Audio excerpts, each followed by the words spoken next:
Hello అండి, hello all. Welcome to Madhu's diaries అండి. ఇది గుజరాత్ సిరీస్లో episode number 5 and Dwarka darshan. ఇప్పుడు మేము ద్వారకా దర్శనానికి వచ్చాం. నాగేశ్వర్ జ్యోతిర్లింగం అలాగే శివరాజ్పూర్ బీచ్ చూసుకొని. ఇప్పుడు మీరు చూస్తున్నది ద్వారకా టెంపుల్ గోపురం అండ్ పతాకము. ఇక్కడ ఏంటంటే ముందుగా మాకు లెఫ్ట్ హ్యాండ్ సైడ్లో గోమతి రివర్ ఉంది. సో మేము గోమతి రివర్ చూసుకొని కొంచెం నీళ్లు తలమే చల్లుకొని వెళ్దామని డిసైడ్ అయ్యి ముందు అక్కడికి వచ్చాము. ఎందుకంటే మా ఉద్దేశంలో లాస్ట్లో శయనార్తి ఉంటుందండి, రాత్రి 8:40 ఆ టైంకి. సో మేము ఆ టైంకి వెళ్దామని అనుకున్నాం. ఇక్కడ 4 సార్లు ఆరతి జరుగుతుందండి గుళ్ళో. పొద్దున్న 6:30కి మంగళారతి, పొద్దున్న 10:30, 10:40 ఆ టైంలో శృంగారారతి, సాయంత్రం 7:30 ఆ టైం 7:30, 7:40 మధ్యలో ఏమో సంధ్యా ఆరతి, రాత్రి 8:30, 8:40 టైంలో శయనారతి జరుగుతుంది. అది జరిగిన తర్వాత ఒక 20 నిమిషాలు తెరిచి ఉంచుతారు. 9, 9:15 అవుతుండగా ఇంకా కట్టేస్తారండి గుడి. సో టెంపుల్స్ టైమింగ్స్ కూడా పొద్దున్న 6:30 నుంచి 12 వరకు, మళ్ళీ సాయంత్రం 5 నుంచి 9 వరకు, మధ్యలో అంతా వాళ్ళు తలుపులు వేసేసి ఉంచుతారు. ఇప్పుడు మీరు చూసిన సుధామ సేతు అండ్ గోమతి రివర్. గోమతి రివర్లో చాలా నీళ్లు తక్కువగా ఉన్నాయండి. సో మేము పైనుంచి అంతవరకే చూసాము. ఇక్కడ మేము నడుస్తున్న వైపు వరకు ఓకే, కానీ కొంచెం ఆ 4 మెట్లు దిగి కిందకి వెళ్తే మాత్రం చాలా స్లిప్పరీగా ఉన్నింది. రాత్రిపూట అందులో కనబడకపోవడం కూడా ఒక ఇదిగా ఉన్నిందండి. సో మేము పెద్దగా ఏమీ ఇచ్చేయలేదు, కానీ అంతవరకు వెళ్ళి దండం పెట్టుకుని వచ్చేసాము. తర్వాత ఈ ద్వారకా టెంపుల్లోకి వెళ్ళటానికి 2 మార్గాలు ఉంటాయండి.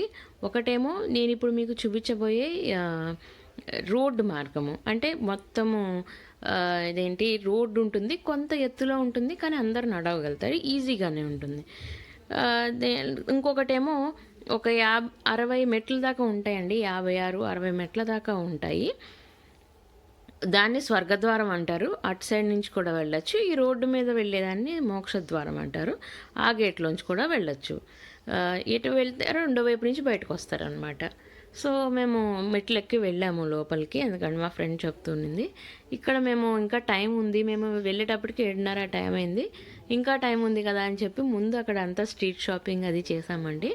ఇక్కడ మాకు బాగా అనిపించింది ఏంటంటే, ఒకటి బట్టలు బాగా దొరుకుతున్నాయి, 2 చెప్పులు ఒకటి బాగా దొరుకుతున్నాయండి. అంటే ఫ్యాన్సీగా చెప్పులు చిన్నపిల్లల కోసం అయితే బాగా నచ్చాయి నాకు. మా చెల్లి వాళ్ళ అమ్మాయికి ఒక జత జూతీలు అంటారు కదా, పంజాబీ స్టైల్లో వస్తాయి, ఆ జూతీస్ తీసుకున్నానండి. చాలా 150కి ఇచ్చారు, చాలా బాగున్నాయి. తర్వాత బట్టల్లో నేను ఒక బాందిని సూట్, అంటే బాందిని డ్రెస్ మెటీరియల్ ఒకటి తీసుకున్నాను. అలాగే ఇంకొక ఫ్రెండ్ అజ్రక్లో చీర తీసుకుంది. నేను మీకు అది నెక్స్ట్ వీడియోలో అటాచ్ చేస్తాను, ఆ ఫొటోస్ కూడా. ఇక్కడంతా మొత్తము కృష్ణుడి బొమ్మలు కోర్స్ అమ్ముతూ ఉన్నారు. అన్ని చోట్ల గవ్వలు, క్రిస్టల్ ట్రీస్, గోమతి చక్రాలు, ఏనుగు దంతాలతో చేసిన గాజులు, అలాంటివి కూడా ఒక షాప్, పర్టికులర్గా దానికి కూడా ఒక షాప్ ఉందండి, మీకు ముందు వీడియోలో వస్తుంది. అది కూడా బాగుంది. తర్వాత ఇంకొక విషయం ఏంటంటే, నేను మీకు మొత్తం గుడి పరిసరాలు అంతా చూపించలేకపోవచ్చు. ఎందుకంటే ద్వారకలో కానీ సోమనాథ్లో కానీ ఎక్కడైనా కానీ బ్యాగ్స్ కూడా లోపలికి తీసుకెళ్ళనివ్వలేదు. ఫోన్లు ఎలాగో తీసుకెళ్ళనివ్వలేదు, బ్యాగులు కూడా పట్టుకెళ్ళనివ్వలేదండి. గుడికి నేను ఏదైతే రోడ్ వే చెప్పానో అక్కడ మీకు దేవస్థానం వారిది ఫ్రీ లాకర్స్ సర్వీస్ ఉంటుందండి. మీరు అక్కడ పెట్టి లోపలికి వెళ్ళచ్చు. సో మేము అక్కడ అవన్నీ పెట్టడానికి ముందుగా రోడ్డు వైపుకి వచ్చాము. ఈ మధ్యలో ఇవన్నీ చూసుకుంటూ వెళ్తున్నాం అనమాట. ఇవన్నీ చూసుకుని లోపలికి మేము మళ్ళీ వెనక వైపుకి నడుచుకుంటూ వచ్చి మెట్ల ద్వారం గుండా లోపలికి వెళ్ళామండి. మేము వెళ్ళినప్పుడు ఇంకా 8:20, 25 అవుతూ ఉన్నింది. ఫస్ట్ ఒక దర్శనం అయింది, కర్టెన్ వేశారు, మేము అక్కడే ఉండిపోయాం. ఒక 2-3 నిమిషాల తర్వాత కొంత ఇది చేసి మళ్ళీ మాకు దర్శనం ఇచ్చారు. అక్కడ చాలాసేపు నుంచున్నామండి. ఆరతి కూడా చూసాము. యాక్చువల్గా ఎంత బాగా అనిపించిందో, కరెక్ట్ టైంకి వెళ్ళామనిపించింది. చాలా బాగా అనిపించింది. తర్వాత బయటకు వచ్చామండి. పెద్ద లైన్ ఏం లేదు, ఎందుకంటే రాత్రిగా క్లోజింగ్ టైం కదా. సో మళ్ళీ ఇటు తిరిగి వచ్చామండి లోపలికి.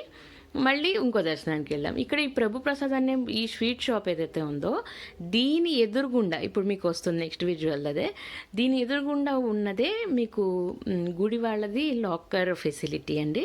ఈ బోర్డు చూసారు కదా, ఆ లాకర్ ఫెసిలిటీ అక్కడ పెట్టి వీళ్ళంతా వెళ్తున్నారు కదా ముందుకి నడుచుకొని, అలా మీరు లోపలికి. దర్శనం మాత్రం చాలా బాగా జరిగిందండి. ఏమైనా డౌట్స్ ఉంటే కామెంట్ చేయండి.